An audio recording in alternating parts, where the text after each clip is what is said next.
আজকের গল্প তৃতীয় পক্ষ। এতক্ষণ চুল ধরে টানাটানি করছিল দুজন। এবার সুজাতার কাছে এসে মধ্যস্থতা চাইল তারা। সুজাতা বলল, সেটা আমি কি করে বুঝবো? আমি কি প্রেম করেছি কখনো? দুজনের সমান আগ্রহ তুই ঠিক বুঝতে পারবি সু। সাইকোলজিতে 96%, আর সামান্য মন বুঝতে পারবি না সুখেন্দুর? তাহলে ওই কথাই রইল। ছুটির পরে চম্পারণ কেবিনে গিয়ে বসবি আমাদের সঙ্গে। সুখেন্দু এলে আমরা দুজন চলে যাব সেখান থেকে। তুই কায়দা করে ওর মনের কথাটা জেনে নিবি। ব্যাপারটা বেশ জটিল। ইলা এবং মনীষা দুজনেই ভালোবাসে সুখেন্দু নামের কোনো এক ব্যক্তিকে, যে কিনা 2 বছর ধরে রোজ বিকেলবেলা ওদের ঘাড় ভেঙে চম্পারণ কেবিনে এসে ডিমের ডেভিল চিকেন কাটলেট খেয়ে চলে যায়। এমন চতুর লোক কিছুতেই বুঝতে দেয় না সত্যি সত্যি ও কার প্রেমে পড়েছে। সুজাতাকে সেটাই জানাতে হবে। তাহলে দুটো উপকার হবে। প্রথমত, ইলা আর মনীষাকে নিত্য চুল টানাটানি করে নিজের অধিকার প্রতিষ্ঠা করতে হবে না। দ্বিতীয়ত, পরাজিতার ব্যাড ইনভেস্টমেন্ট বন্ধ হবে। অন্যের প্রেমিককে কচুর সিঙ্গারা আর ওলের হালুয়া খাওয়াবার দায় থেকে মুক্তি পাবে সে। বুক টিপ টিপ করছিল সুজাতার। কেবিনওয়ালা জানে লোকটি এলে এখন তারা আসল অর্ডার দেয়। এখন শুধু চা দিতে হয়। চা খেতে খেতে সুজাতা জানতে চাইল, কখন আসে সে? খুব দেরি হবে না তো? সুখেন্দু যে দুজনেরই আপনার সেটা জানবার জন্য দুজনে একসাথে উত্তর দিল, ওই তো সামনের ব্যাংকটার জুনিয়র ক্যাশিয়ার। সিনিয়রকে আগেই ছেড়ে দেয় এলো বলে। মোবাইলটা বার করে তবু বাড়িতে একটা ফোন করলো সুজাতা। মাকে জানিয়ে দিল ফিরতে একটু দেরি হতে পারে। মায়েদের ফাটা রেকর্ড, বেশি দেরি করো না। সে এলো না এলেন। ইলা মনীষার একটুও দোষ নেই। কাল থেকে সেও ওদের চুল ধরে টানাটানি করবে। সুখেন্দুকে শুনিয়ে ইলা বলল, 2 মোগলাই পরোটা।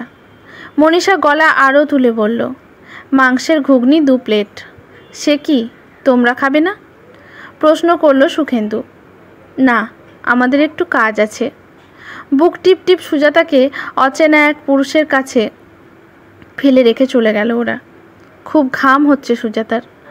রুমাল বার করে সে মুখটা রগড়ে মুছে নিল সে। কালো টিপটা বোধহয় সরে গিয়েছিল খানিকটা।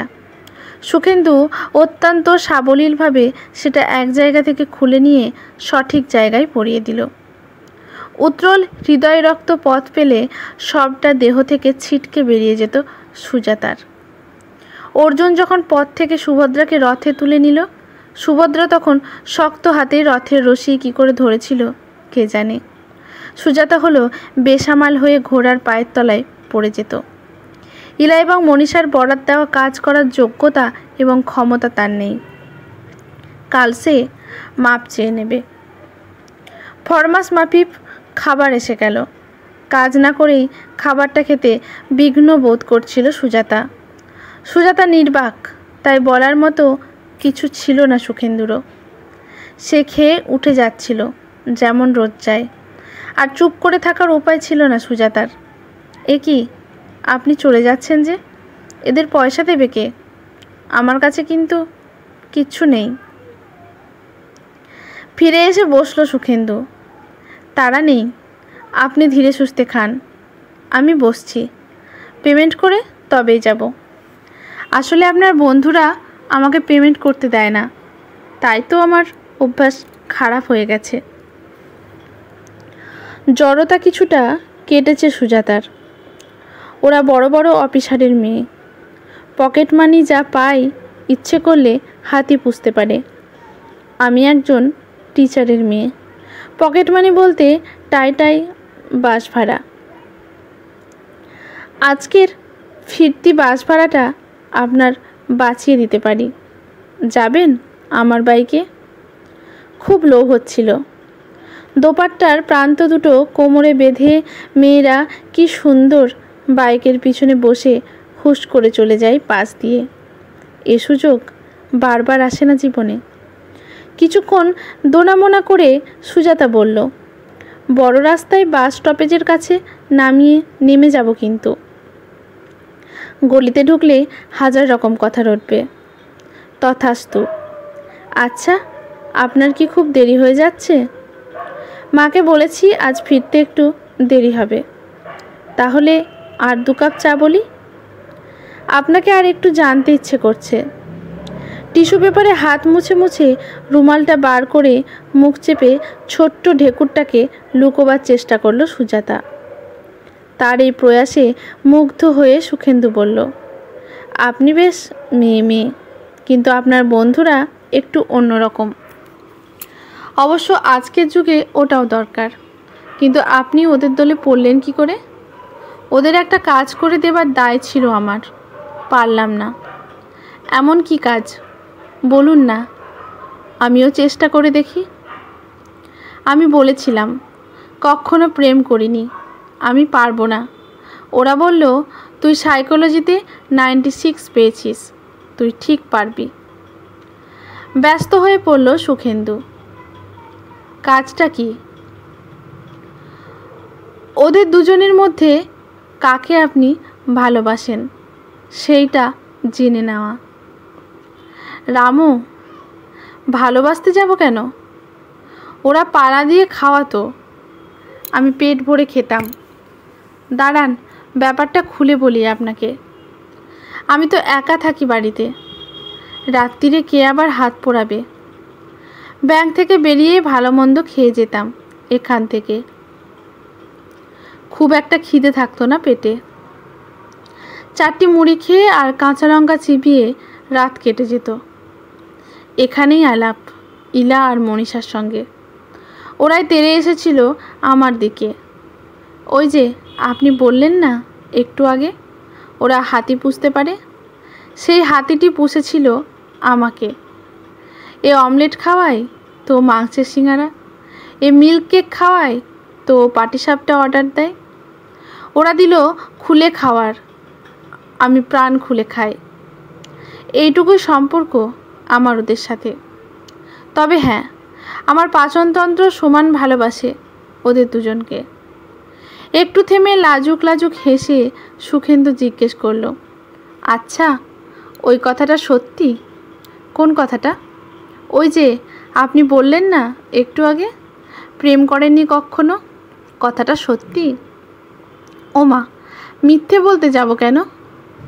একটা দীর্ঘশ্বাস ফেলে সুজাতা পূর্ণ করল তার বক্তব্য। প্রেম করতে খরচ অনেক। আমার তো পকেট মানি বলতে টাইটাই বাসের ভাড়া, 2টো ফুচকাও তো খাওয়াতে পারবো না কাউকে। চলুন যাওয়া যাক, আর দেরি করলে আপনার মা উদ্বিগ্ন হবেন। বাইক চলল হাওয়া কেটে। অপরিচিত পুরুষের গায়ের গন্ধ এত নিকট থেকে আগে কখনো পায়নি সুজাতা। একটা ঘোরের মধ্যে ছিল সারাটা পথ। পার হয়ে যাচ্ছে তার গলির মোড়। ব্যস্ত হয়ে পড়ল সুজাতা। ব্যাস ব্যাস, খ্যাচ করে ব্রেক কষে বাইক থামালো সুখেন্দু। তার বাড়ি নিয়ে যাবার ইচ্ছেতে মনে মনে আকুলি বিকুলি করছিল সুজাতা। নিজেরা মরেও চক্ষু লজ্জাকে বাঁচিয়ে রাখে মেয়েরা। পারল না সুখেন্দুকে ডেকে নিয়ে যেতে। খাতা বই বুকে বেঁধে মাথা নিচু করে চলে যাচ্ছিল সে। সুখেন্দু ফিরে ডাকলো তাকে, কালকেও আবার আসবেন তো চম্পারণে? আমি তো 1 কাপ চাও খাওয়াতে পারবো না আপনাকে। পায়ে পায়ে ফিরে এলো সুজাতা। ভুলে যাচ্ছেন আপনার বন্ধু ব্যাংকে একটা ভালোই কাজ করে। হাতি পোষার সামর্থ্য না থাক, হরিণীর মুখে এক অঞ্জলি দুর্বাঘাস তুলে ধরার ক্ষমতা রাখে সে।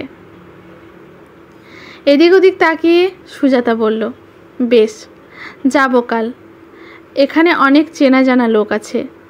এখন আমি যাচ্ছি। ইলা আর মনীষাকে কাটিয়ে আসবেন কিন্তু, পারবেন তো?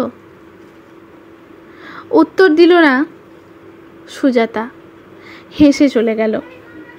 আমাদের বিশ্বাস সে পারবে। যোগ্যতা না থাকলে সাইকোলজিতে 96% অমনি অমনি কেউ মুখ দেখে দেয়নি এই হরিণীকে। কদিনের মধ্যে ইলা এবং মনীষার হৃদয়ঙ্গম হবে নিজেদের কোন্দলে। তৃতীয় পক্ষকে কখনো ডাকতে নেই।